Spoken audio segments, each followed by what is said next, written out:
On the morning of May 12, 2026, Pope Leo XIV opened a door that no sitting pope had crossed on his own initiative for almost 2 centuries.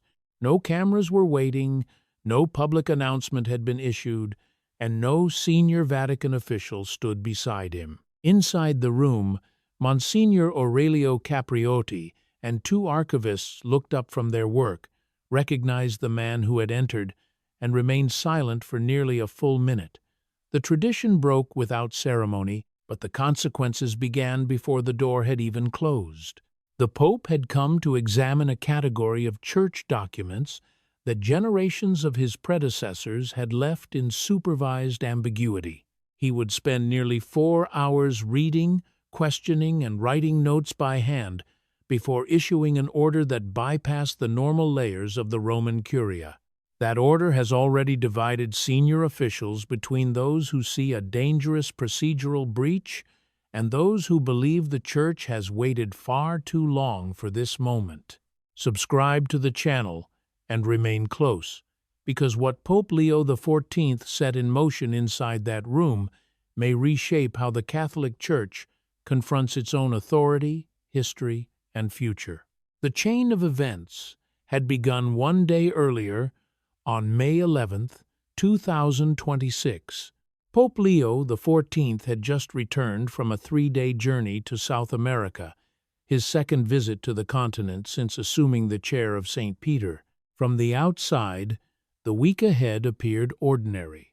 Meetings with ambassadors, correspondence with Vatican departments, and the Wednesday general audience in St. Peter's Square. Yet the atmosphere changed the moment the papal aircraft reached Fiumicino Airport. Members of the papal household who had traveled with him noticed the difference before he entered the waiting vehicle. He did not appear anxious, exhausted, or visibly disturbed. He appeared concentrated, with the controlled stillness of a man who had considered a decision for a long time and no longer intended to postpone it. One person on the tarmac would later describe his expression as the look of someone who had already settled the argument within himself. The Pope returned directly to his residence without stopping for the informal exchanges that normally followed an international journey. Staff members remained in the corridors as he passed, but he did not slow down to speak with them. His schedule remained unchanged on paper, giving no indication that an unusual action was being prepared. The visible machinery of the Vatican continued to move, while the decision remained entirely inside the Pope's control. That evening, he ate dinner alone. No emergency consultation was added to the calendar, and no senior official was summoned to his residence. There was no meeting with the Secretary of State and no request for a formal briefing from the Roman Curia. The absence of movement around him was itself significant, because the next step would not begin with a committee, a memorandum, or a chain of authorization. At approximately 9 in the evening, Pope Leo XIV placed a telephone call. He did not use the normal Vatican switchboard, and he did not ask his secretary to establish the connection. He used a private line and contacted the official directly. The decision kept the conversation outside the ordinary channels through which information, requests, and intentions were normally recorded or anticipated. The man who answered was Monsignor Aurelio Capriotti. He served as the prefect of the Apostolic Archive, connected to a particular administrative body within the Vatican structure, an institution whose name was largely unknown beyond specialized ecclesiastical circles. Its distance from ordinary Vatican life was not only bureaucratic. According to the source, the body had not received a direct papal audience of this kind since the pontificate of Pope Gregory XVI in the early 1830s. Most Catholics would not have recognized the institution or understood its function. Many Vatican journalists possessed only a limited awareness of its responsibilities, while even cardinals serving on Roman Curia bodies might have needed directions to find its offices. It existed inside Vatican City, but outside the daily attention surrounding the more visible departments of church government. That obscurity had allowed its work to continue quietly for generations. The source does not reproduce the conversation between the Pope and Monsignor Capriati. What followed, however, makes the purpose of the call clear.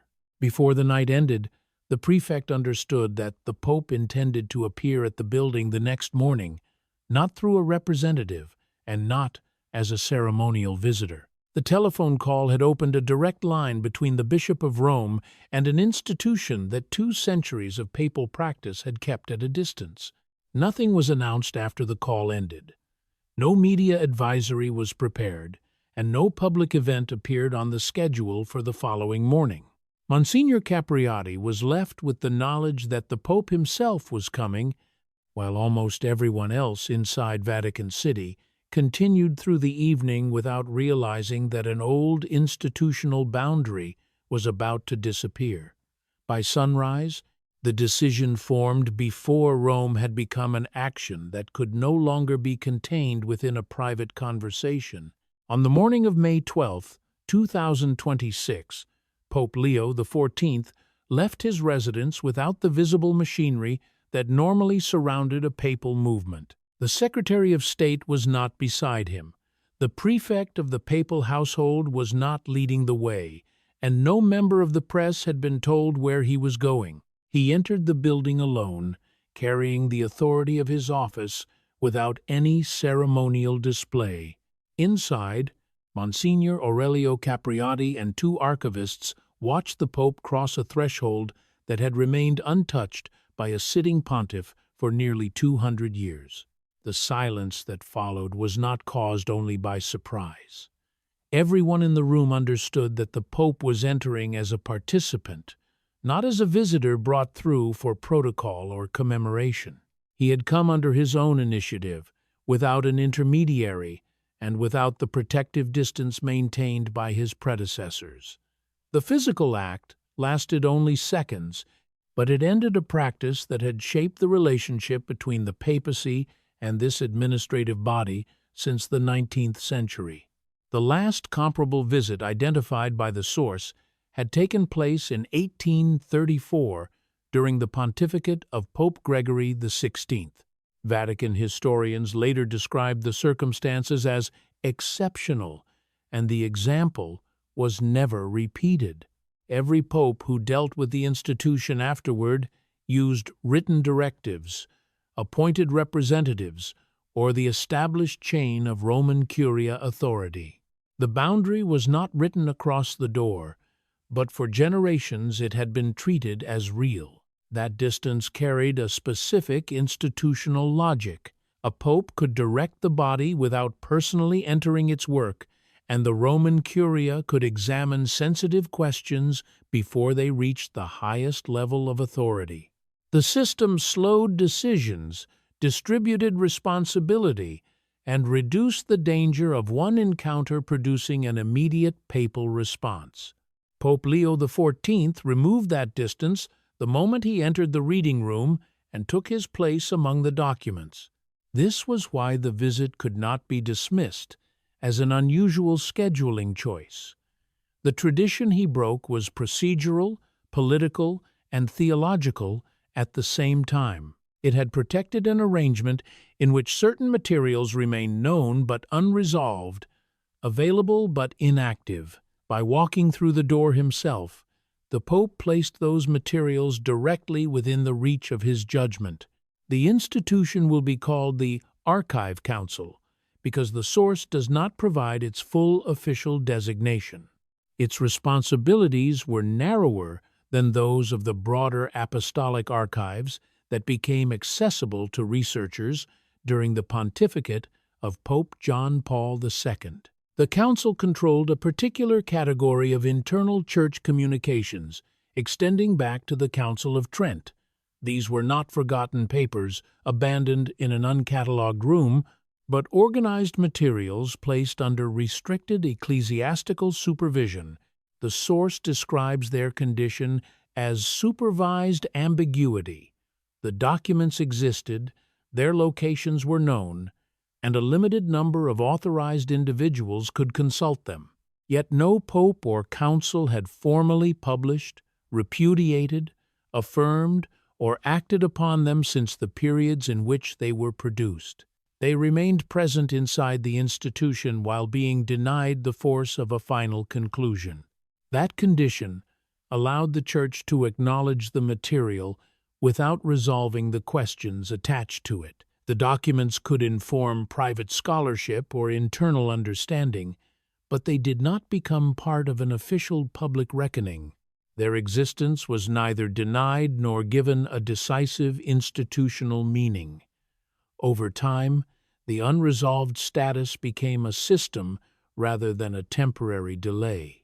Reform-minded theologians and historians argued that this arrangement carried consequences.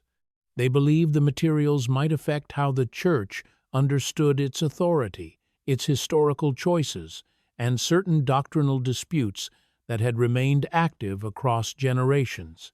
In their view, leaving the documents inactive did not protect the institution from conflict. It prevented the institution from confronting questions that continued to shape real decisions. Defenders of continuity saw a different danger. They argued that centuries of governance had developed around positions and precedents that could be destabilized by sudden papal engagement with unresolved material. For them, commissions, consultation, and delay were not empty bureaucracy, but forms of institutional protection. The Pope had now entered the place where that protective ambiguity had been maintained, and the next decision would determine whether the system could continue to exist. Once inside the reading room, Pope Leo XIV did not remain standing for a ceremonial explanation. He sat with Monsignor Aurelio Capriotti and the two archivists and began examining the material placed before him. The source states that the meeting continued for slightly less than 4 hours. During that time, the normal public rhythm of the papacy continued elsewhere, while the Pope worked inside a building that had not received this kind of direct attention for generations. He reviewed documents personally rather than waiting for prepared summaries. He asked questions as the archivists guided him through the categories under their care, and their answers remained inside the room. No secretary recorded the exchange, and no assistant converted his observations into an official memorandum. The Pope carried a small notebook and wrote his notes by hand. That notebook became the only visible record that left the room with him. Every question he selected and every passage he chose to record remained under his direct control. The act of writing by hand reduced the number of people who could see, interpret, or redirect what he had learned. It also made clear that he had not entered merely to receive a symbolic briefing. Before the meeting ended, Pope Leo XIV gave Monsignor Capriotti a verbal directive. The order was confirmed through written instruction later that same afternoon, transforming the conversation into an active administrative command. The Archive Council was to prepare a complete inventory and summary assessment of the documents under discussion. The material had to be arranged by subject and historical period so that the scale, sequence, and significance of the holdings could be reviewed clearly. The instruction did not ask the archivists to select only the materials they considered safe or immediately relevant. It required a complete account, suitable for examination by the Holy Father himself. The Pope was not requesting a general historical report prepared for public release. He was creating a direct route from the shelves of the Archive Council to his own desk. The structure of the directive mattered as much as its content. Pope Leo XIV did not appoint a commission to determine whether the documents deserved his attention. He did not ask the Secretary of State to design a process, and he did not circulate a proposal among the departments whose authority might be affected. He instructed the responsible archivist directly and placed himself at the end of the reporting line. Under normal Vatican procedure, sensitive material could pass through several levels before reaching the Pope. Officials might organize it, interpret it, remove uncertainty, or place warnings around conclusions they considered dangerous. Each stage could be defended as careful consultation, but each stage also created another opportunity for delay or control. Pope Leo XIV removed those stages before they could begin. The decision suggested that he wanted an unobstructed view of the Archive Council's holdings. It also suggested that he did not fully trust the existing filtering mechanisms to provide that view without alteration. He had made the private call, entered the building alone, read the material himself, and issued the order without first seeking institutional permission. Every action narrowed the distance between the Pope and the information. To some officials, this was papal authority being exercised in its most direct form. The Pope possessed the right to examine the records of the institution he governed and to demand answers without apology. To others, the same action threatened a culture built around consultation, distributed responsibility, and controlled movement. The concern was not only that he might reach a disruptive conclusion, but that he might reach it before the Roman Curia had shaped the conditions under which it could be received. Both interpretations could exist at the same time. Pope Leo XIV had not abolished the Roman Curia, rejected consultation, or announced a public judgment about the documents. He had simply prevented the institution from deciding in advance what he would be permitted to see. By the time the written instruction reached Monsignor Capriati that afternoon, the first barrier had already been removed. After leaving the Archive Council building, Pope Leo XIV returned to the visible schedule of the papacy. That afternoon, he kept a lunch appointment with a delegation from the Philippines and gave no public sign that anything unusual had occurred. The meetings continued, the corridors remained orderly, and no statement was issued. The most disruptive action of the day existed only in the knowledge of the people who had seen him enter and leave. By the evening of May 12th, however, the information had begun to move. It did not spread through an official memorandum or public briefing. It traveled through private conversations, selective disclosures, and the quiet exchange of information among people who understood that knowledge inside the Vatican could carry influence. Each person who received the account also had to decide who else should be allowed to know it. By the morning of May 13th, at least 3 senior members of the Roman Curia had learned what had happened. By that evening, the circle had widened, and the event was no longer a private anomaly confined to one building.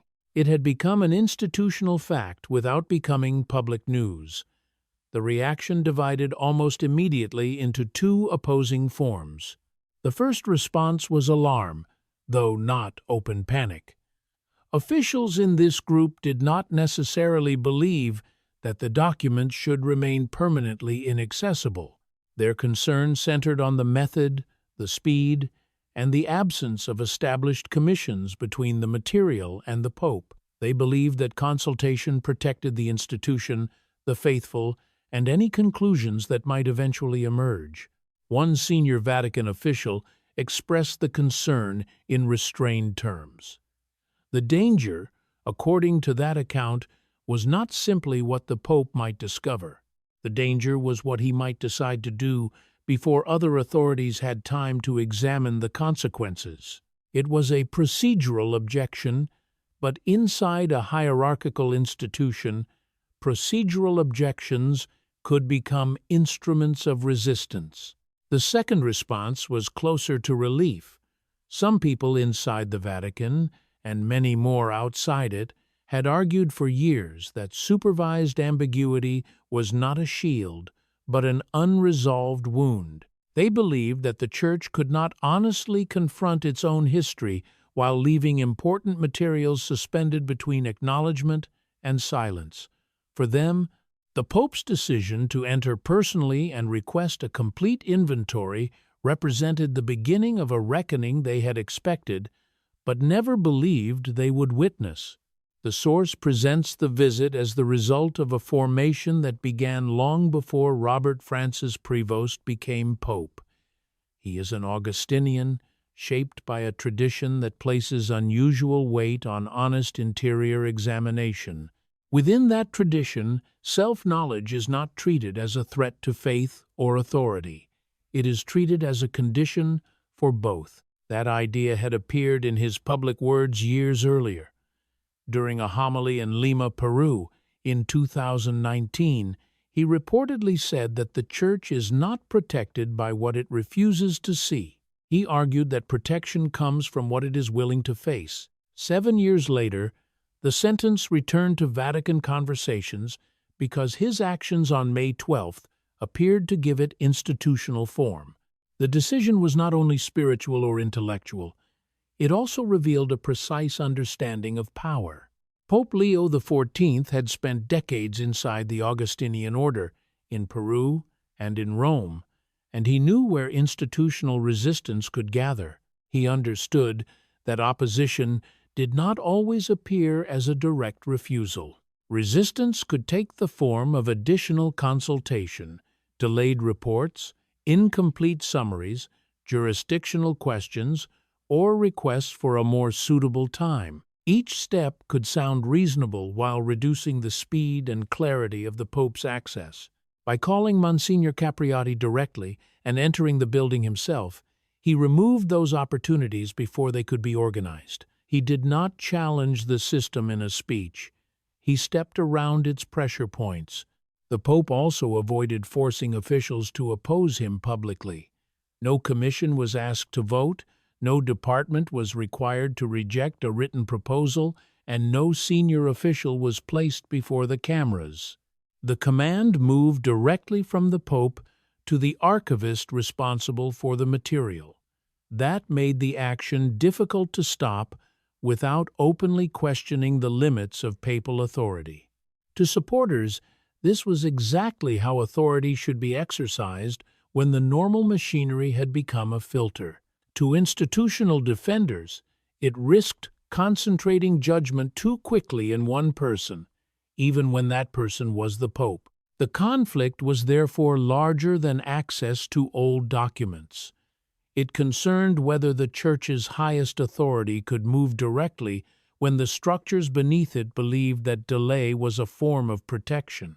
The source does not claim to know the exact contents of the documents Pope Leo XIV requested. It identifies 3 broad categories based on accounts from unnamed sources and the work of scholars who had studied related areas of church history. That uncertainty must remain central, because the significance of the Pope's decision comes before any verified revelation. The archive has been open to direct papal review, but its conclusions have not yet been established. The first category concerns internal church communications from the Counter-Reformation period. These materials reportedly address the limits of episcopal authority and the relationship between diocesan bishops and the Roman See. The question is whether a bishop possesses genuine authority within his own diocese or exercises power primarily as a delegate of Rome. That dispute reaches directly into modern arguments about collegiality, synodality, and the governance of the worldwide Church. The issue has practical consequences beyond historical interpretation. Any clarification could affect how responsibility is distributed between the Pope, the Roman Curia, episcopal conferences, and individual bishops.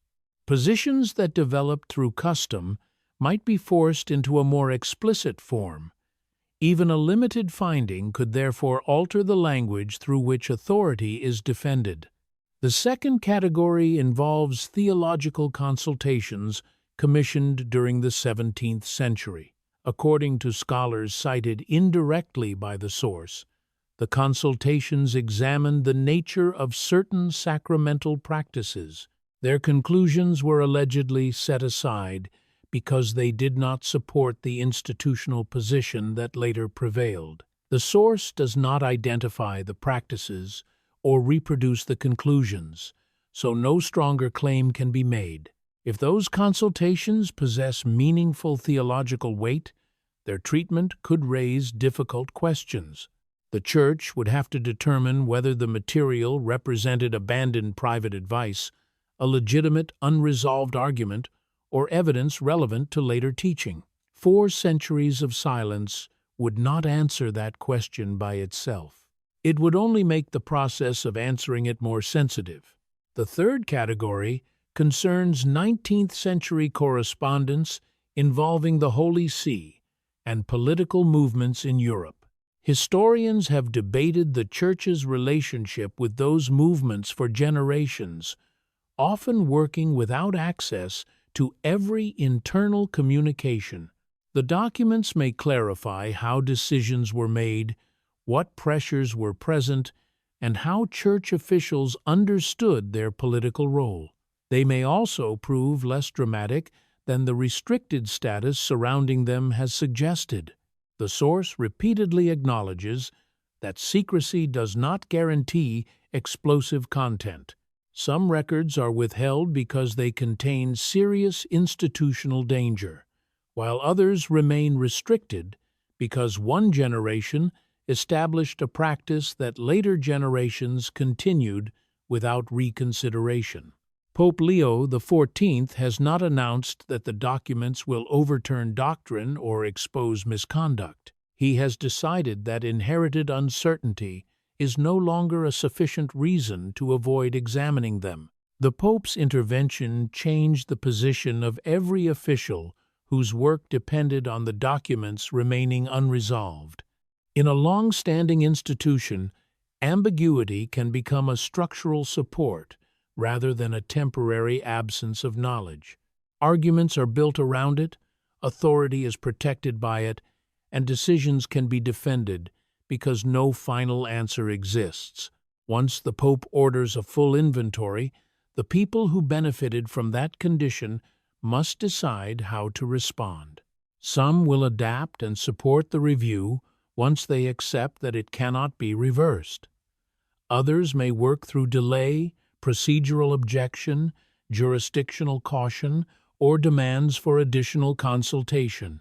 These methods do not require anyone to accuse the Pope of wrongdoing. They only require enough friction to slow the process until its momentum weakens. The first signs of that resistance reportedly appeared within 48 hours. At least 2 Roman Curia figures raised, in separate conversations, the question of whether the Pope should engage directly with this category of material without guidance from the appropriate theological commissions. Their challenge focused on method rather than authority. They suggested that an irregular process could create problems for the validity of whatever conclusions followed. Pope Leo XIV would have understood the significance of that argument. He had accumulated institutional experience in the Augustinian order, in Peru, and in Rome before his election. A procedural challenge could become more dangerous than an open disagreement because it allowed resistance to present itself as protection. The question was no longer whether he had the right to review the documents, but whether others could weaken the consequences of that review by contesting the path he had chosen. On the evening of May 13th, the Pope offered the first indirect indication of how he viewed the conflict. He was meeting with seminary rectors from across Latin America during a previously scheduled audience unrelated to the Archive Council. After the formal agenda ended, he spoke about forming priests who could be honest with their congregations, their bishops, and the history of the institution they served. The people in the room understood that the words carried beyond priestly formation. He said that institutions do not protect themselves by controlling what is known. They protect themselves by becoming worthy of trust, and they cannot become worthy of trust without being willing to know themselves. He did not mention Monsignor Capriati, the inventory, or the visit 2 days earlier. He did not need to mention them. The statement traveled quickly through the same Vatican channels that had carried news of the archive visit. Cardinals, monsignors, and Roman Curia officials recognized the method. The Pope had spoken in one context while directing the meaning toward another. He had answered the procedural concern without issuing a formal defense. The inventory itself would take time. Given the age and volume of the material, the source suggests that the work would require months rather than weeks. During that period, the absence of a final answer would produce simultaneous resistance and realignment. Officials would be forced to position themselves before knowing what the Pope might find. The first possible outcome was limited disruption. The Pope might discover that the documents were historically important but less doctrinally consequential than many feared. He could then use the information to guide gradual decisions about synodality and governance without issuing a dramatic public judgment. The broken tradition would remain significant even if the contents proved less explosive than expected. The second possible outcome involved material of genuine institutional weight. The Pope might find evidence relevant to episcopal authority, sacramental theology, or the political history of the Church and decide that some formal response was necessary. He could publish a document, create a special commission, convene a synod, or issue a sequence of decisions that appeared incremental individually but represented a substantial shift when viewed together. This was the possibility reform advocates welcomed and institutional defenders feared. The third possibility was an internal crisis. The Pope's conclusions, or the process he used to reach them, could generate organized resistance within the Roman Curia and the wider College of Cardinals. The source does not predict a formal schism, but it describes the danger of isolation, delay, and coordinated opposition strong enough to obstruct reform. Modern papal history contains examples of popes moving faster than the institution was prepared to follow. Pope Leo XIV knew that history before he entered the building. The private telephone call, the solitary visit, the handwritten notes, and the direct instruction all indicate preparation rather than impulse. He had chosen the timing immediately after returning from South America and had accepted the institutional risk before the first official objection appeared. The inventory would determine what he learned, but his method had already revealed how he intended to govern. When Pope Leo XIV finally rose from the table on May 12, 2026, nearly 4 hours had passed inside the Archive Council reading room. Monsignor Aurelio Capriati and the two archivists remained seated as the Pope moved toward the door, with the small handwritten notebook still in his possession. The review had ended for the day, but the order he had issued ensured that the process itself had only begun. What had remained suspended for generations was now moving toward direct papal examination. At the doorway, the Pope stopped. He turned back toward the reading room and looked at the 3 men who would be responsible for preparing the inventory. Then he gave one final instruction. Everything had to be accessible, not only selected materials, not only documents judged relevant in advance, and not only records that could be explained without difficulty. The emphasis fell on total access. The archivists were not being asked to protect the Pope from the scale of the collection or to decide which questions deserved his attention. Their task was to place the entire body of material within reach of his judgment.